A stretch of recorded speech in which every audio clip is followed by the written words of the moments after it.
quatre coins de la planète, les pays d'outre-mer se déclinent en couleurs. Chronique donc d'un monde de nuances, avec la ferme aux papillons au Suriname. Voici l'une des plus grandes fermes d'Amérique du Sud. Près de 270 000 nymphes y sont produites, câlinées et nourries comme des cocons en pâte. Puis elles deviennent papillons aux ailes multicolores qui ravissent les visiteurs.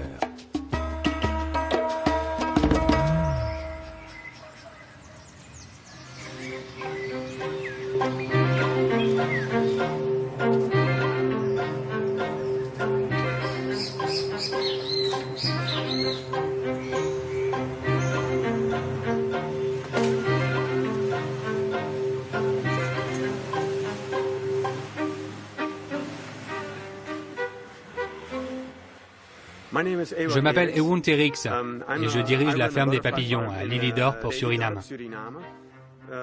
Nous avons fondé cet endroit en 1996 et en 2010, nous avons rajouté un parc naturel qui s'étend sur 7 hectares de forêt secondaire que nous faisons visiter.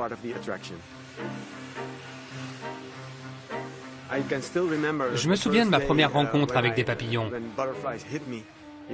J'ai vu un papillon déposer environ 120 œufs et j'ai ramené ces œufs à la maison. Je m'en suis occupé et des papillons en sont sortis. Puis j'ai nourri ces papillons et c'est comme ça que tout a commencé. Après, j'ai démarré une collection. C'était d'abord un loisir. Et après mes études, j'ai monté cette ferme.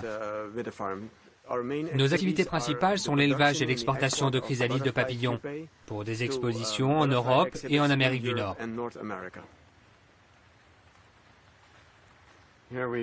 Dans ces boîtes, nous nourrissons les chenilles. Nous devons changer les feuilles tous les jours, car il faut que nous mettions les chenilles sur des feuilles fraîches, pour qu'elles se sentent en bonne santé, et pour qu'elles deviennent de belles nymphes. Et ensuite, un papillon. Vous pouvez voir les chenilles qui mangent les feuilles.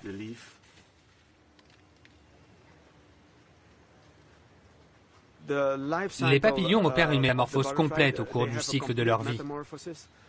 Tout d'abord, le papillon pose ses œufs. La chenille sort de ses œufs, puis celle-ci mange la plante sur laquelle elle est née. Puis, lorsqu'elle atteint son stade adulte, elle se transforme en chrysalide. Et après environ 2 semaines, un papillon éclot de cette chrysalide. Et voilà, le cycle de vie est complet.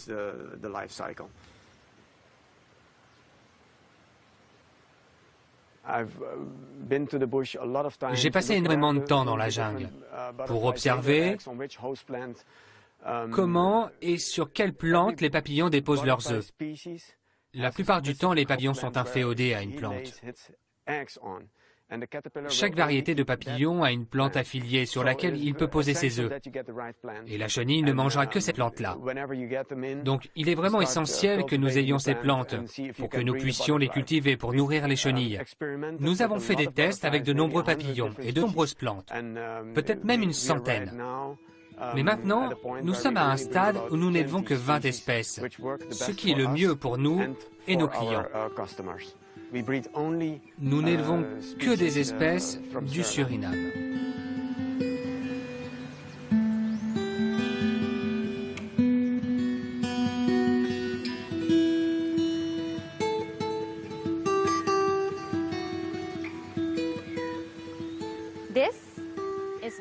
Celui-là, c'est un caligo.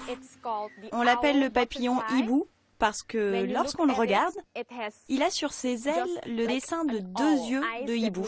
Voilà pourquoi. Mais ce ne sont pas ses yeux, ce sont de faux yeux, juste des représentations. Ses vrais yeux sont ici et avec leurs yeux, ils peuvent voir sur presque 360 degrés. Ils ont une excellente vision.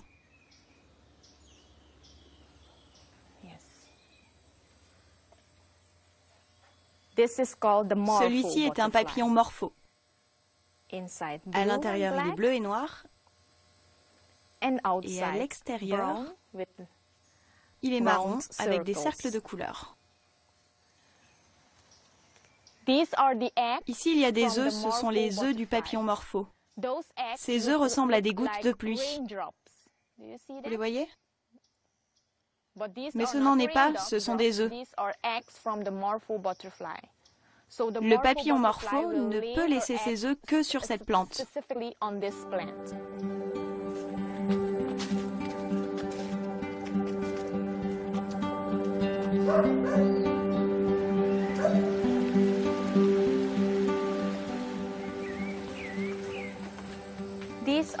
Là, nous avons une vingtaine d'espèces différentes de nymphes.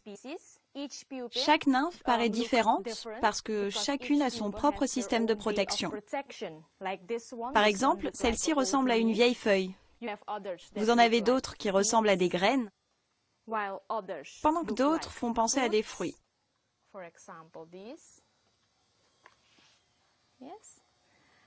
Et même celle-là qui ressemble à des boucles d'oreilles.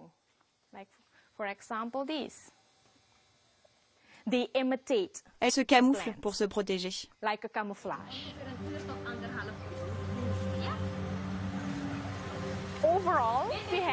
Nous avons des touristes qui viennent visiter notre ferme.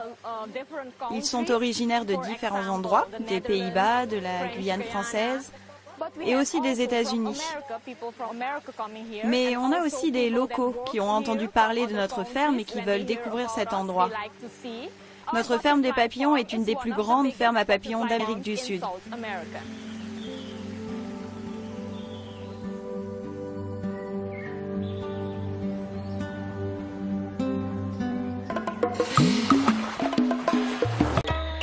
Fin du voyage. À bientôt avec d'autres histoires aux couleurs des Outre-mer.